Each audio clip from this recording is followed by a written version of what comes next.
Abraham believed gospel blessings that was given to him apart from the law. I want to turn your attention to Genesis 15 story. And I want you to know and understand how actually God made that covenant with Abraham in that story. But he says, "Oh Lord God, how am I to know that I shall possess it?" He said to him, "How can I be sure? How do I know?" So God is making a covenant. I'm going to make sure that you can believe this. I'm making a covenant with you. So he says, verse there, "Bring me a heifer 3 years old, a female goat 3 years old, a ram 3 years old, a turtle dove, and a young pigeon." And he brought him all these, cut them in half, and lay each half over against the other, but he did not cut the birds in half. This may sound strange to you. What? So they get the animal, they cut the animal in half, and facing against each other, putting them on the ground, setting them. Yeah, that's what's going on here. Cutting the animal, get those animals, cut them in half against each other. That was actually the custom of the ancient Near Eastern world when they make a covenant.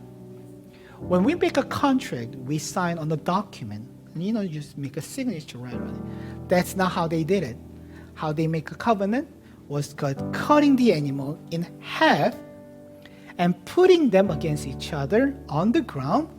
And the two parties that making a covenant basically walk between those dead animal carcasses, signifying that you and I, we will keep this covenant. If any one of us do not keep this covenant, curse shall fall upon that person just like these dead animals.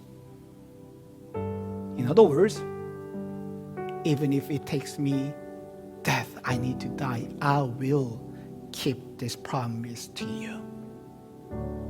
Curse shall fall upon me if I do not. Even if I need to bear a curse on me, I will keep this promise. That's how they made the covenant. Actually, so in the original Hebrew language, they do not say they make covenant. We say we make covenant, we make contract. They do not say make. They say in their language, the verb is cut. They cut the covenant. That's how they say in the Bible. They cut the covenant. Notice in that story, God making covenant with Abraham, and there's birds of prey just flying over those dead animal bodies, right? That signifies this biblical symbolic language of curses, death. And this says, dreadful, thick, great darkness fell upon Abraham. So if you keep reading the story, Abraham could not do anything, did not do anything. Look at verse 17 of that chapter. It's going to be on the screen. And God promised to Abraham, and this is what God said. And after that, this is what happens. Verse 17. When the sun had gone down and it was dark, behold, a smoking fire pot and a flaming torch passed between these dead animal bodies. On that day, Lord made a covenant with Abraham, saying, to your offspring I will give this land, blah, blah, blah, blah. The promise was confirmed again. Now, what we're seeing is only God, God is spirit. He appeared before Abraham in the form of smoking pot and burning torch. And only God walked between those dead animal carcasses. Not Abraham. Abraham did not walk between them. In other words, Abraham did not make the commitment to this covenant. There was nothing required from Abraham. Hey, Abraham, walk between this, and you promised to do this, don't do this, do this, don't do this. There was nothing. Only God walked between them and made one-sided commitment covenant to Abraham. I will do this.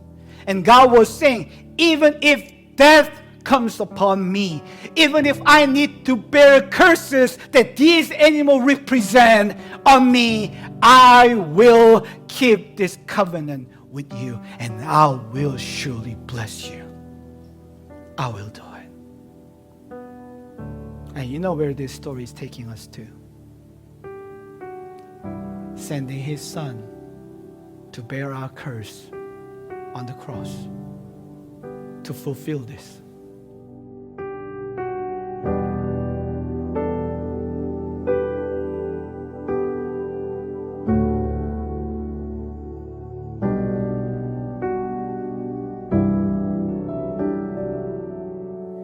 The righteous shall live by faith. Living by faith means you live by trusting in God's promises, just like Abraham did. To live by the law is to live by works. Law tells you, do this, don't do this, do this, don't do this, a bunch of do's and don'ts. And you live by the law, then you are making what you have done and what you can do as your foundation. I live by it. But the promise of God tells you, well, the law says do and don't. The promise of God tells you, I am and I will. He always tells you who He is. I am and I will. And the righteous shall live by faith, trusting who He is and what He has promised to you.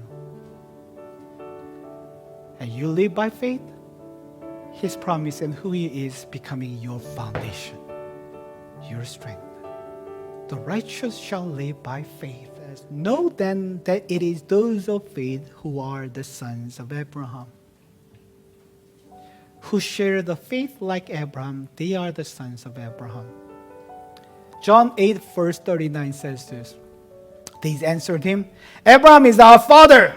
Jesus said to them, if you were Abraham's children, then you will be doing the works of Abraham did. Did you get that? If Abraham is your father, you will do just like him. In the book of James says there, Abraham, faith is not just mentally agreeing, oh, I believe in Jesus. Abraham believed, guess what? He left everything and went to a place where he did not know where he was going. Abraham believed, so he took his son Isaac about to kill him. Abraham believed, so he lived according to the faith. You live by faith.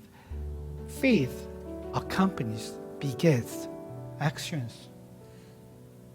You are justified by faith. But genuine true faith always will show you living it out. Righteous shall live by faith. That's how Abraham lived, believing God and following.